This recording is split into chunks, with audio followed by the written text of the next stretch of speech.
hiikni isaa bareedaadha. Maatii kee bareedaadha jedhee eegana na dinqisiifate booda maatiin kee hojii ni qabu jedhee na gaafate jechuudha. Okay? Ni qabu jedhee waan itti himaare ni qaban jedheetuma itti himame maalin jedhen? Yes, my father is a teacher and my mother is a nurse jedhen. Mee akka keenyatti haa jennu dura. Yes, my father is a teacher and my mother is a nurse. Okay? Isa kana jijjiirruudhaan miree qabsoon teenyam. Akkam jenna? Saffisaa yeroo jennu akkam jenna? Yes, yesiin yesiidha. No problem with that. Rakkoon qabdu isiin. My father ka jennu, my father jedhame, father. Okay? My father is a teacher ka jennu, a teacher. Okay? And ka jennuun yoo dafna jennu endaan tun en taati. Okay? Fakkeenyaaf a teacher, okay? A teacher and mother. Garte? Ennin xiqqashuma jedhame. Ennuma qofaan dhageessise jechuudha. Okay? So maaltu hafe mother ka jennu kanas mother goona jechuudha. Is a nurse. Nurse ka jennu san nurse. Okay? Nurse. So mee amma walirratti deebisnee haa jennu.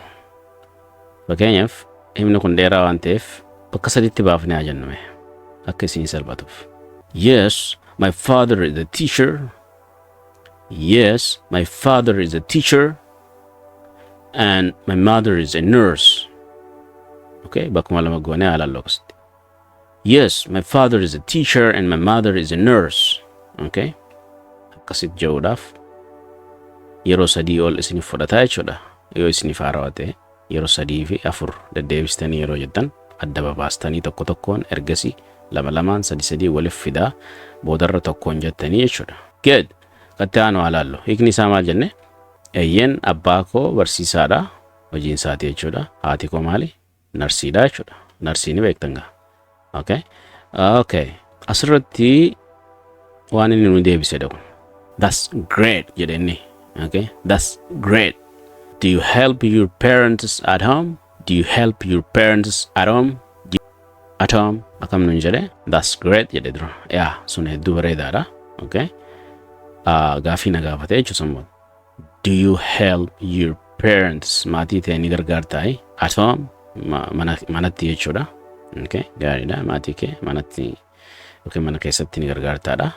Ani immoo maal deebiseefi? Yes, I help with cooking and cleaning. Asirratti cooking jechuun nyaata bilcheessuudha. Cleaning qulqulleessuudha jechuudha. Mana qulqulleessitaa mire. So kanaanin gargaaraan jedheeni. Okay? Bilcheessuu fi qulqulleessuu jennee gabaabsinee kaa'annee jechuudha. So san booda maal nu deebise? That's very helpful. Your parents must be proud. That's very helpful nun jedhe. Okay? San booda afurri asit dhaabbate haasoo waan biraa nun jedhe san booda. Your parents must be proud. Your parents must be proud nun jedhe. That's very helpful jechuun sun hedduu gargaarsa jechuudha isaaniifi. Okay? Your parents must be proud jechuun maatiin ta'e. Okay? Siin boonuu qaban jechuudha. Mee hiika isaa maal jenneeni? Sun baay'ee gaariidha. Okay? Maatiin kee siin boonuu qabu. Okay? San booda ani maal jedheeni? I hope so. Akkas jedheen abdadda. Thank you. Waan inni akkas jedhee na dinqisiifateef. Okay? Ani galatoomiin jehoonii qaba jechuudha. Dura maalin jedhe? I hope so. Soon tun bakka kanatti akkas jechuudha. I hope so. Nan abdadda. So jechuun akkas jedheen abdadda. Okay? Naan boonu jedheen abdaddaa sanii jechuudha. Waan jechaa jirru waa isaniiti mire. I hope so. Okay? Akkas jedheen abdadda jechuudha isin. Thank you. Waan hundaafuu kanaafuu waan gaggaarii naan jedhe hundaafuu maalin godhuu qaba? Galateeffachuun qaba. Thank you jedhaani no ni beeytanii kan. Thank you. Thank you. Akkasii jenna jechuudha fiixa arrabaa keenyatti fayyadamne ilkee lameentu inni. Thank you. Dheeressinee jechuudha. Thank you hin jennu jechuudha. Thank you. Okay? Akkas jedheen abdaddaa galatoomii akkas jechuudha. Inni itti aanu nam tokko yeroo galatoomii siin jedhe Ingiliffaa keessatti. Thank you namni siin jennaan deebisaan namichaa mostly jechuudha. Baay'inaan kan jedhamu you are welcome kan jedhamu gabaabsame you're welcome. You're welcome jenna jechuudha. Okay? Nuti immoo akka afaan keenyatti amma isa kana afaan keenya deebisuudhaaf ulfaataadha hiikkaan isaa. Okay? Maaliif aadaa afaan sanii keessa jiru kunam. Nuti biratti immoo galatoomee sin jedhe humaan qabu laa rakkoo miti humaa miti akkas faa jedhama miti wantootuma akkasiitiin jechuudha. That's the end of our class.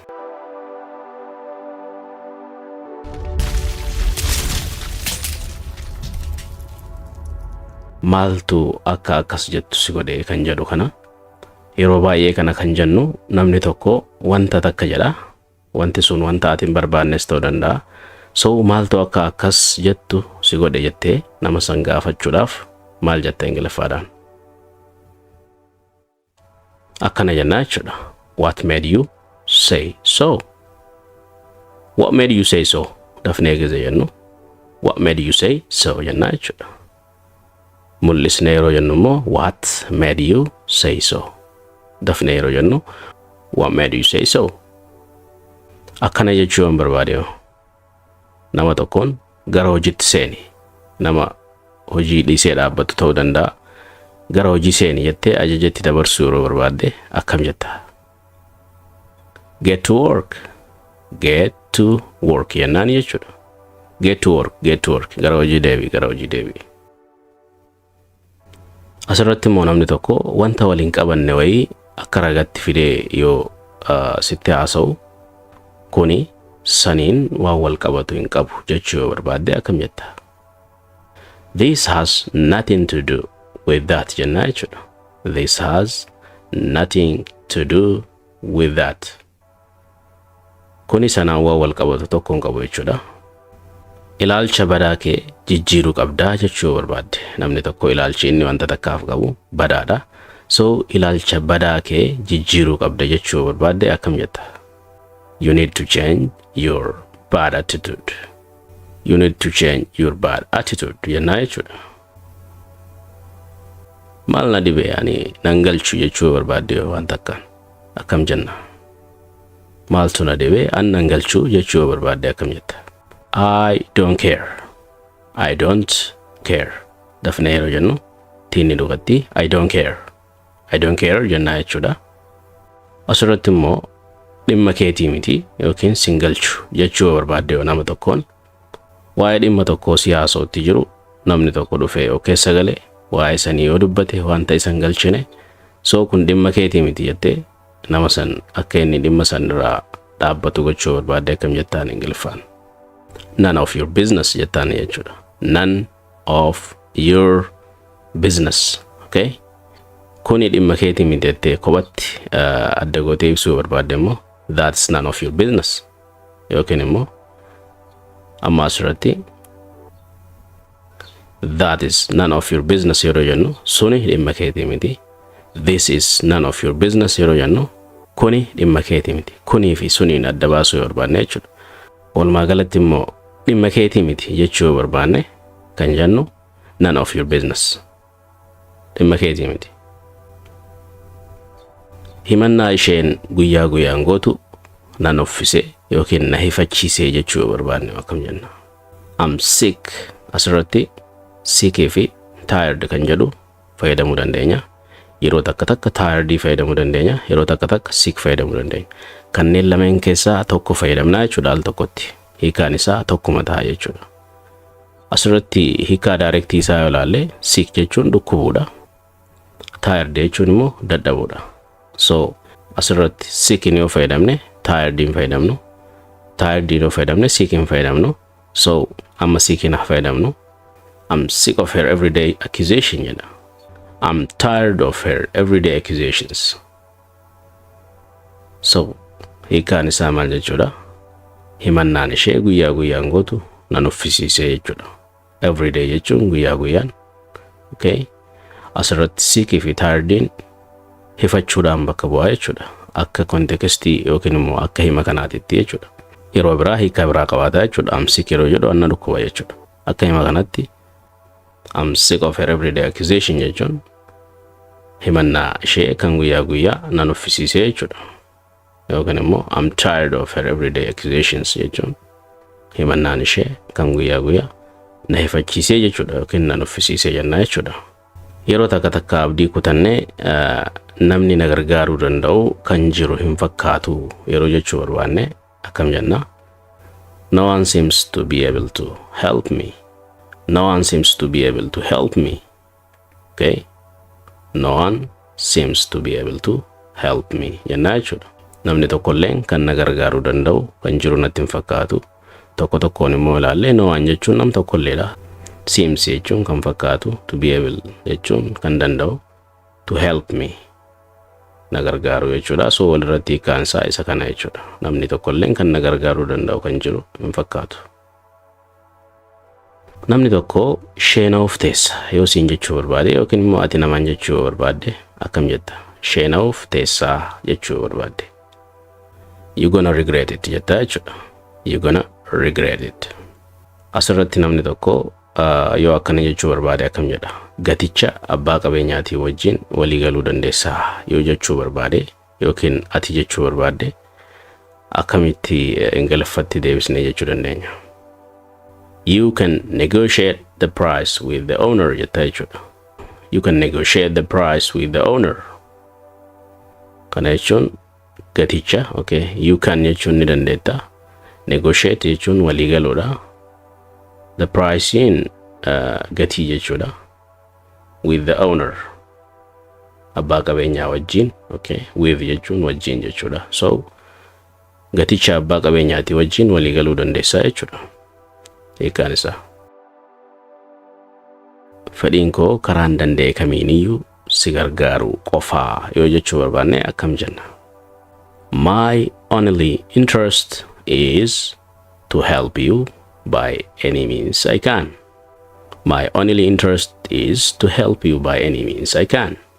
Yeroo rakkoon tokko ta'u namni tokko nu gorsuudhaaf yookiin immoo nuti nama gorsuudhaaf rakkoo mudachuun waan hin oolledha. Qaama jireenyaati yookiin qaama jiruu kanaati jechuu barbaanne akkam jenna? Facing hardship is inevitable. It is part of life jedha. Dafnee yeroo jennu facing hardship is inevitable. It is part of life. Rakkoo hambisuun hin danda'amu. So rakkoonis qaamuma jireenya irraa jechuudha. Yookiin immoo akkuma asirra agartan kana jechuudha. Waan isaan haasa'an hunda irraa bilisa akkaan ta'e duraanuu beekuu turanii jechuu barbaadne. Fakkeenyaaf namni tokko yakkamaadha siin jedhee yakka sana akkaatiin hojjetin ni beeku. Osoo beekanuu yoo si gaafatan akkana jennaa jechuudha. Duraaniyyuu akkaanaan qulqulluu ta'e hin beeku jechuu barbaadne akkana jennaa jechuudha. They already knew that I was free from all they talking about. They already knew that I was free from all they talking about. Kana jechuun tokko yoo kan laallu ta'e they already isaan duraaniyyuu knew know irraa dhufe presentiin isaa know kan jedhu. So knew gise jennu ni beekani. Okay, waan darbe jechuudha. That I was free ani qulqulluu akkaan ta'e from all they talking about wanta isaan dubbataa jiran san hundumarraayyuu walaba akkaan ta'e beekuu turanii jedha. Hunda dura nam tokko haasawaa yeroo eegalu waan hunda dura yookiin hunduma dura jedhee haasawaa yeroo eegalu barbaadu akkam jenna?